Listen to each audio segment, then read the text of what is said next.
ఇక ఈడ కూడా మీ దగ్గర ఒక ఆయన ఉన్నాడు, నక్క చిత్తుల భాస్కర్ రావు అని. ఎవడయా భాస్కర్ రావు? ఎవడు? జానారెడ్డి చెప్పులు మోసినోడు కాదా? జానారెడ్డి ఇంట్లో నీళ్ళ సీసాలు మోసినోడు కాదా?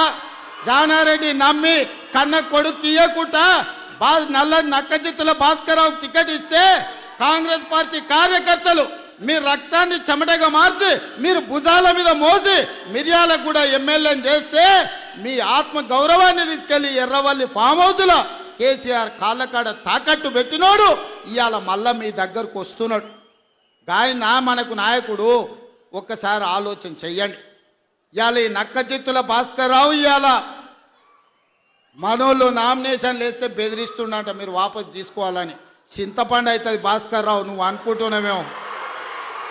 ఈ వేదిక మీద ఉన్న మేము ఎవరం జానారెడ్డి లాగా పెద్ద మనసు ఉన్నోళ్ళం కాదు. చింతపండు అవుతుంది నువ్వు అనుకుంటున్నావో, నీ తెలివితేటలన్నీ కత్తిపెట్టు, పోతావు మళ్ళా ఖమ్మం ఇట్లకెళ్ళ కూడా ఉండవు.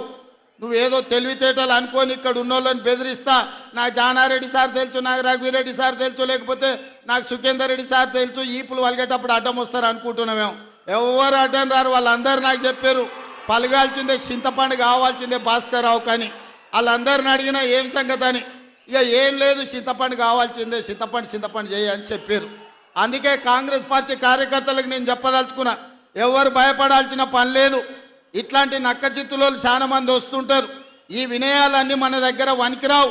నమ్మి ఎమ్మెల్యేని చేస్తే మీరే నాగార్జున సార్ ఉప ఎన్నికలు జానారెడ్డిని ఓడగొట్టడానికి ఇల్లు తిరిగిండు.